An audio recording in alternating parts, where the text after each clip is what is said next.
Your body armour needs to be inspected annually, just like an MOT for your car, but for your body armour. To do this, it can be returned to base or done in the field. It is important to look at all component parts when you first get the vest and throughout the life of the vest. Your organisation has provided you with a certain style of vest, but the same principles will apply to any vest, whether or not it has a collar, shoulder, or groin protection. First of all, check the outer carrier with the panels still in place.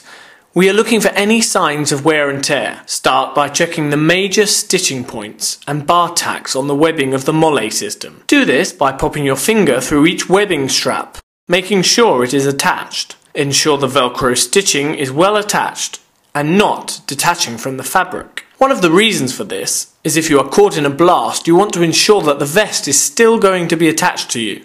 Then check all seams, particularly any load-bearing points such as the shoulders and corners of plate pockets. Next, check the plate 1 pocket if your vest has one. By inserting your hand into the pocket, feel down on the inside to make sure the pocket is still intact and not coming away from the vest in any way. Do the same for the rear pocket. Now check the drag handle, also known as man-down handle. Check the stitching, making sure it's well attached to the carrier. You may have one unit where stitching has come away. It is your decision whether it will be an operational problem or not. When opening the carrier, you may see that you have groin protection. If you do, make sure the panel is inserted. Occasionally it may get removed for operational requirements. Some vests may not have this attachment. This also applies to collar, shoulders and throat protection. They may be supplied in the armour bag, so you can construct the vest for your requirements. Check inside the carrier for abrasions on the side seams. If you do have a rip or a tear, it could mean water ingress to the panel, or there may be damage inside.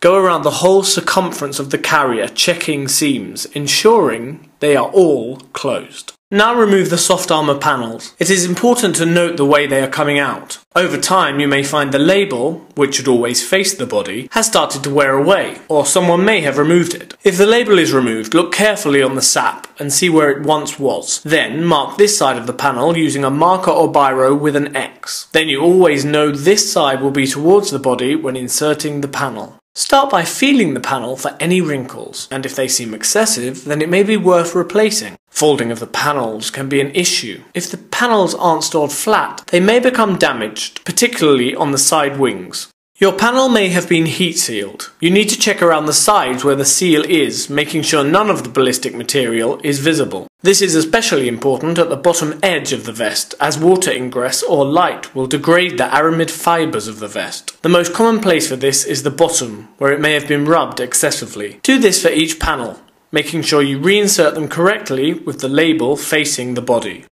Your panel may have been stitched. Check the stitching around the edge, making sure it is all intact and none of the aramid is visible. Never remove the outer shell of the sap. Check the label date of manufacture on the panel. The saps have a 5-year lifespan. If you find that your vest is out of date, it is important to replace it at the next available time. Also, if any panels have rips or tears in them, it is important that this is reported to your kit manager and it is replaced at a convenient time. Check all panels are in the correct configuration and saps have labels facing towards the body. Soft armour panels are best stored flat when not in use. If you have a helmet, first check the outside to make sure it has no chips or scrapes. Occasionally, paint can flake off. If you notice paint has come off your helmet, simply repaint. This will improve the longevity of your helmet and ensures moisture and light cannot affect its ballistic capabilities. With the helmet on its crown, slightly pull out the ears with the thumbs to see if there is any movement. Likewise, push to see if the helmet has its rigidity. Do that to the front and back. Check the harness is fastened to the screws on the outside. Locate the hole on the inside, checking that the nut hasn't come away and that it feels secure. The screws are water sealed to prevent any water or light damage to the aramid fibres. If your helmet harness is very badly soiled, you can order replacement harnesses, or you can replace the whole helmet. Also check inside the helmet. Helmets that have been in store have a 10-year lifespan, but in use they can get bumped and scratched. Check that there are no bubbles or soft spots, and give it a tap over with the fingernails. Listen if there are any unusual sounds coming from the helmet. Check the rubber rim. If the rubber is coming away anywhere, we would suggest that the helmet is replaced as soon as possible.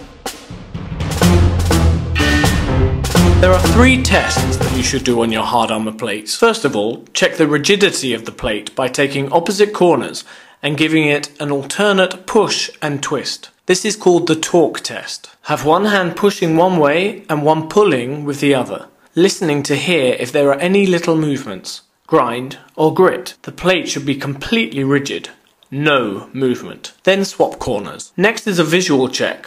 Look at the outer edge to make sure that there is no exposure of inner ceramic and that it is all contained with no chips on the side. Rough edges can wear the carrier and can be lightly sanded back. Finally, do the ring test. Put the plate on all 5 fingers, not flat, so it is supported by the 5 fingers across the length and width of the plate. Now tap with your fingertips and hear it ring. What we're looking for is any dull sound that may mean the plate is cracked. As you can hear, it is a bright ring. In comparison, the plate with a crack is a dull sound.